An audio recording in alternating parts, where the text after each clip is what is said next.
வணக்கம். நான் அண்ணாச்சி ஆறுமுகப்பாண்டியன். அருமை நண்பர்களே, மத்திய அரசு தாக்கல் செய்துள்ள பட்ஜெட் மிக சிறப்பாக இருக்கிறது என்று பாரதிய ஜனதா கட்சியினர் சொல்லிக் கொண்டிருக்கின்றார்கள். ஆனால் எதிர்கட்சிகள் இது சரியான பட்ஜெட் அல்ல, இது இந்தியாவின் வளர்ச்சிக்கு உகந்ததாக இல்லை என்று அவர்கள் ஒரு பக்கம் சொல்லிக் கொண்டிருக்கின்றார்கள். இந்த பட்ஜெட் சரியில்லை என்று சொல்பவர்களை நீங்கள் உற்று நோக்கினால் அது எங்கள் மாநிலத்திற்கு போதுமான நிதியை ஒதுக்கவில்லை என்றுதான் குறை சொல்கின்றார்கள். பட்ஜெட்டை பற்றி எதுவும் சொல்வதில்லை. காரணம், முழுமையாக பட்ஜெட்டை படித்தார்களோ இல்லையோ தெரியவில்லை. அதனாலே சொல்கிறார்கள் எங்கள் மாநிலத்திற்கு போதுமான நிதி ஒதுக்கப்படவில்லை என்றுதான் குறை சொல்லிக் கொண்டிருக்கிறார்கள். ஆனால் இந்த பட்ஜெட் எப்படி இருக்கிறது, இது இந்தியாவின் வளர்ச்சிக்கு உகந்ததாக இருக்குமா என்று பொருளாதார வல்லுநர்கள் பல பேர்களுடைய பேச்சை நான் உன்னிப்பாக கவனித்த போது ஒரு 70-80 மார்க்கு கொடுக்கின்ற அளவிற்கு இந்த பட்ஜெட் இருக்கிறது. நிறைய நல்லவைகள் இருக்கின்றன, குறைவாக குறைகள் இருக்கின்றன என்று அந்த வல்லுநர்கள் பல பேர்கள் சொல்லி இருக்கின்றார்கள். இது எல்லாம் பாமர மக்களுக்கு சென்றடைவதில்லை. ஷேர் மார்க்கெட்டை பற்றியோ அல்லது வருமான வரியை பற்றியோ சலுகைகள் பற்றியோ பட்ஜெட்டில் இருந்தால் இது அடிப்படையான மக்களுக்கு சென்றடைவதில்லை. நீண்ட கால திட்டங்களை போடுவது பற்றியும் அல்லது இராணுவத்திற்கு ஒதுக்குகின்ற நிதியைகள் பற்றியெல்லாம் பாமர மக்களுக்கு புரிவதில்லை, தெரிவதில்லை. அதை பற்றி அவர்கள் கவலைப்படுவதும் இல்லை. யாரு எப்படி இருந்தால் என்ன என்றுதான் நினைக்கின்றார்கள். ஆனால் ஒன்று இன்றைக்கு அதிரடியாக குறைந்த உடனேயே ஐயோ பட்ஜெட் என்பது இப்படியும் இருக்குமோ என்று சிந்திக்கின்ற அளவிற்கு ஒரு நிலைமை உருவாகியிருக்கிறது. அது வேறு ஒன்றும் இல்லை. இன்றைக்கு பாமரன் முதல் பணக்காரர் வரை தங்கத்தை உபயோகிக்காதவர்கள் இல்லை. தங்கம்தான் தன்னை உயர்த்தி காட்டும். தன்னிடத்திலே 500 பவுன் இருந்தால் நான் பெரியவன் என்று சொல்லுகின்ற அளவிற்கும், ஏழையானவர்கள் நம்மால் ஒரு 10 பவுன் நகையாவது வைத்திருக்க வேண்டும் என்று சொல்லுகின்ற அளவிற்கு தான் தங்கம்தான் அவர்களை உயர்வு தாழ்வாக காட்டிக் கொண்டிருக்கிறது. ஆகவே இந்த தங்கத்தை எப்படியாவது உழைத்து ஒரு 10 பவுன் நகை வாங்கிவிட வேண்டும், 50 பவுன் நகை வாங்கிவிட வேண்டும் என்றுதான் அவர்களுடைய லட்சிய கனவாக இருக்கின்றது. அப்படி இருக்கின்ற அந்த தங்கத்தின் விலை நாளுக்கு நாள் ஏறிக்கொண்டே இருந்தது. 1 கிராம் தங்கத்தின் விலை 6700 ரூபாய் வரை போய்விட்டது. இதையெல்லாம் மக்களை சிந்திக்க வைக்கின்ற அடிப்படையான பாமர மக்களுடைய கனவுகளை சிதைக்கின்ற விதமாக அந்த தங்கத்தின் விலை ஏறிக்கொண்டிருந்தது. சரி, இப்படி ஏறிக்கொண்டிருப்பதை கட்டுப்படுத்துவதற்கு இந்த நாட்டிலே யாரும் யோசிக்கவும் இல்லை, சிந்திக்கவும் இல்லை. அது பாட்டுக்கு ஏறிக்கிட்டே இருக்குது. ஆனாலும் தங்கத்தின் மீது உள்ள மோகம் மக்களுக்கு குறையவில்லை. எப்படியாவது நம்முடைய பொண்ணுக்கு 20 பவுன் நகையை போட்டு அவளுக்கு கல்யாணம் முடிக்க வேண்டும், 50 பவுன் நகையை போட்டு கல்யாணம் முடிக்க வேண்டும் என்றுதான் அவர்கள் லட்சியமாக இருந்தது. அதுதான் இருந்து கொண்டு இருக்கிறது. ஆக இப்படிப்பட்ட நேரத்தில் 1 கிராம் தங்கம் 6700 போன பிறகு ஒரு 8 கிராம் என்பது நம்முடைய ஊரிலே ஒரு பவுன் என்பது அது 55,240 வரைக்கும் கடைசியாக வந்தது. அப்புறம் செய்கூலி இருக்கிறதுக்கு. ஆக நீங்கள் 1 பவுன் செய்ய போனீங்கன்னா கிட்டத்தட்ட 70-75,000 ரூபாய் குறைஞ்சபட்சம் வந்துவிடும். ஆகவே இப்படி தங்கம் போகிறதே என்று சிந்தித்துக் கொண்டிருந்த வேளையில் மத்திய அரசின் நிதியமைச்சர் நிர்மலா சீதாராமன் அவர்கள் என்ன நினைத்தார்களோ தெரியவில்லை, தங்கத்தினுடைய சுங்க வரியை ரத்து செய்துவிட்டார். 16% இருந்த சுங்க வரியை 6% குறைத்து விட்டார். கிட்டத்தட்ட 11% வரியை நீக்கி வேறும் காரணமாக அவர் அங்கே படித்துக் கொண்டிருக்கிறார் பட்ஜெட். இங்கே தங்கம் விலை குறைந்து கொண்டிருக்கிறது. இப்பதான் நினைக்கிறாங்க பாமர மக்கள், ஆகா பட்ஜெட்டுக்கும் தங்கத்துக்கும் கூட தொடர்பு இருக்கு போல் இருக்கு. அவர் வாசிக்கின்ற போதே அது சர என்று தங்கம் ஒரே நாளில் 2200 ரூபாய் பவுனுக்கு குறைந்து விட்டது. இன்றைக்கு கிட்டத்தட்ட 3000 ரூபாய்க்கு மேல் இன்றைக்கு குறைந்திருப்பதாக சொல்கின்றார்கள்.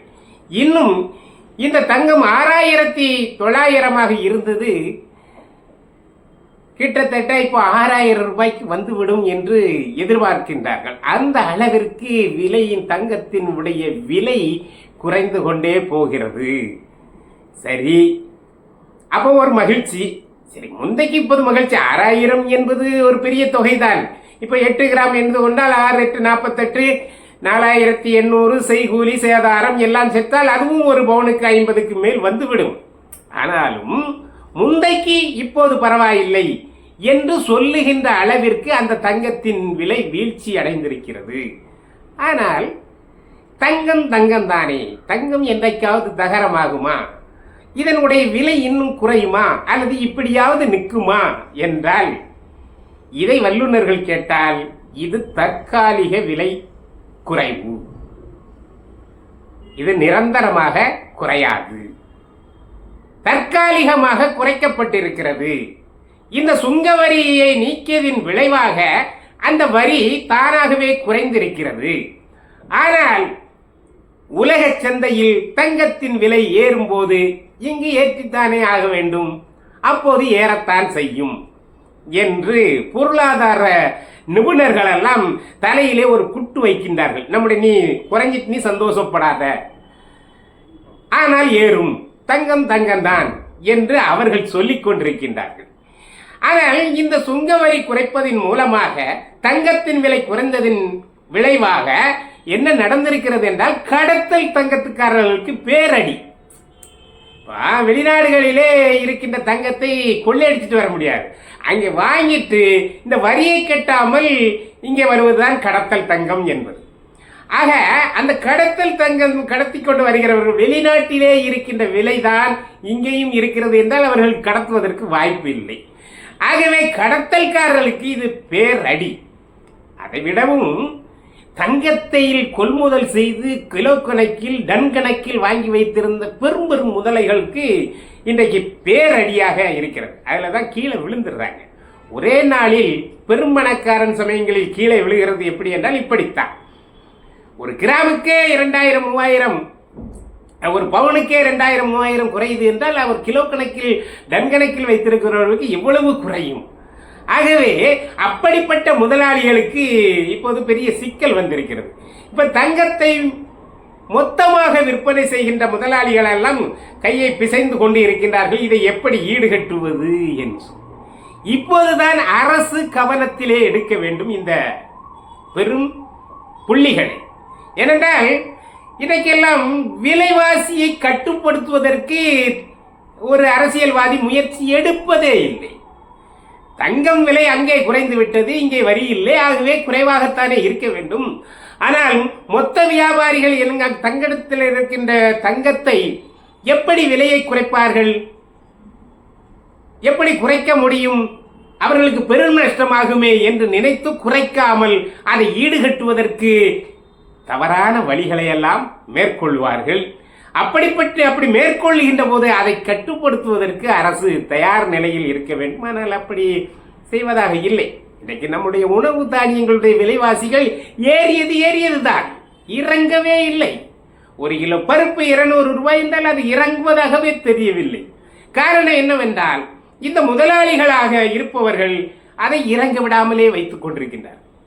மொத்த சந்தையிலே அங்கே விலை குறைந்தாலும் தங்களிடம் இருக்கும் இருப்பு தீரும் வரை அவர்கள் குறைப்பதே இல்லை. ஆகவே அதுபோலத்தான் இந்த தங்கத்தை மொத்தமாக வைத்திருப்பவர்கள் இன்னும் குறைவதற்கான வாய்ப்புகள் இருக்கின்ற பட்சத்தில் அதை குறைக்க மாட்டார்கள். ஆகவே அரசு இவர்களை கண்காணிக்க வேண்டும். அப்படி கண்காணித்தால் இந்த தங்கத்தின் விலை குறைவதற்கு கொஞ்சம் வாய்ப்புகள் இருக்கிறது. ஆகவே இது நிரந்தர குறை என்று யாரும் குறைவும் தங்கம் குறையும் என்று நினைத்து விடாதீர்கள். இன்றைக்கு எல்லாம் பட்ஜெட் என்று சொன்ன உடனேயே நிர்மலா சீதாராமன் அவர்களுக்கு பாமர மக்கள் நன்றி சொல்லுகின்ற விதமாக தங்கத்தின் விலை குறைந்து விட்டது, தங்கத்தின் விலை குறைந்து விட்டது என்று உறங்கும் பேச்சாக இருக்கிறது. இப்போதுதான் அவர்களுக்கு பட்ஜெட் என்றால் என்ன என்று தெரிகிறது. அந்த அளவிற்கு இந்த விலை குறைவு காரணம். இதைத்தான் அரசியல்வாதிகள் மனதிலே வைக்க வேண்டும். மக்களின் உபயோகத்திற்கு பயன்படுகின்ற எந்த பொருளையும் விலையை குறைத்தால் அவர்கள் மக்கள் மனதிலே நீங்கள் நிற்க முடியும். ஆகவே உணவுப் பொருட்களின் விலைவாசியை கட்டுப்படுத்துகின்ற எந்த அரசும் மக்கள் மனதிலே நிற்க முடியும். இன்னைக்கு உத்தரப்பிரதேசத்திலே பாரதிய ஜனதா தோற்றதற்கு காரணமே விலைவாசி உயர்வுதான் என்று சொல்கிறார்கள். அந்த விலைவாசி உயர்வுதானே தவிர வேறு எதுவும் காரணம் அல்ல என்று சொல்கிறார்கள். உலக மக்கள் பார்வையிலும் அல்லது அறிஞர்கள் பார்வையிலும் பாரதிய ஜனதா 400 சீட்டுக்கு மேல் வரும் என்று நினைத்தார்கள். ஆனால் ஏன் இவ்வளவு பின்தங்கியனார்கள் என்று ஒரு ஆராய்ச்சி செய்து பார்த்தால் இந்த விலைவாசியை கட்டுப்படுத்த இந்த அரசு தவறியதின் காரணமாகத்தான் என்று சொல்கிறார்கள். ஆகவே இன்றைக்கு தங்கத்தின் விலை குறைவு காரணமாக மக்கள் மனதிலே நிர்மலா சீதாராமன் என்கின்ற அந்த மாமி கண்முன்னே வந்து நிற்கின்றார். இதிலும் தமிழக மக்கள் தங்கத்தின் மீது வைத்திருக்கின்ற ஆசையை மிகப்பெரிய ஆசை, அது மோகம் என்று சொல்கிறார்களே அந்த மாதிரி. அப்படிப்பட்ட மக்களுக்கு வருகின்ற ஆவணி மாதம் திருமண மாதம். ஒவ்வொரு ஊர்களிலும் நாளை இந்த திருமணம் குறைந்தபட்சம் நடக்கும். அவர்களெல்லாம் தங்கத்தை வாங்குவதற்கு யோசித்துக் கொண்டிருந்த வேளையில் இப்படி ஒரு விலை குறைவானது ஒரு நல்ல செய்தியாக மக்களுக்கு தெரிகிறது. ஆகவே தான் பட்ஜெட் எப்படி இருந்தால் என்ன, எனக்கு என்ன, எங்களுக்கு என்ன, நாடு வளர்ச்சியிலே நாங்கள் என்ன செய்ய போகிறோம் என்று நினைக்கின்ற வகையில் தங்கத்தின் விலை பாமர மக்களை மகிழ்ச்சியில் ஆட்படுத்தி இருக்கிறது என்பதுதான் உண்மை. ஆகவே இன்றைக்கு பாமரனும் ஒரு 5 பவுன் நகையை வாங்கி வைப்போம் என்று நினைத்துக் கொண்டு முண்டியடித்துக் கொண்டிருக்கிறான் என்று சொன்னால் அது நிர்மலா சீதாராமன் அவர்கள் செய்த இந்த வரி குறைப்பு காரணமாக தங்கத்தின் விலையில் வீழ்ச்சி ஏற்பட்டிருக்கிறது. அந்த வீழ்ச்சி மக்களுக்கு பயனுள்ளதாக இருக்கிறது. ஆனாலும் இது நிரந்தர பயனை தராது. காரணம், பணத்தின் மதிப்பு குறைய குறைய, இந்தியாவின் பணத்தினுடைய மதிப்பு குறைய குறைய தங்கத்தின் மதிப்பு ஏறும். இதுதான் இயற்கை. ஆகவே நம்முடைய பணம் என்றைக்குமே டாலருக்கு கீழே தான் போய்கொண்டிருக்கிறது. ஆகவே தான் அதை உபயோகப்படுத்துகிறவர்கள் இன்றைக்கு மகிழ்ந்தாலும் இது நிரந்தர மகிழ்ச்சி அல்ல என்றுதான் பொருளாதார வல்லுநர்கள் சொல்லிக் கொண்டிருக்கின்றார்கள். பார்ப்போம் எப்படி தங்கத்தின் விலை நிரந்தரமாகுமா அல்லது உயருமா என்று பார்ப்போம். ஆனாலும் தங்கம் தங்கம்தான், அது ஒருபோதும் தகரம் ஆகாது. என்றாலும் இன்றைக்கு இருக்கின்ற மகிழ்ச்சியை அனுபவிப்போம் என்று கூறி மீண்டும் அடுத்ததொரு நிகழ்ச்சியில் சந்திப்போம். நன்றி, வணக்கம்.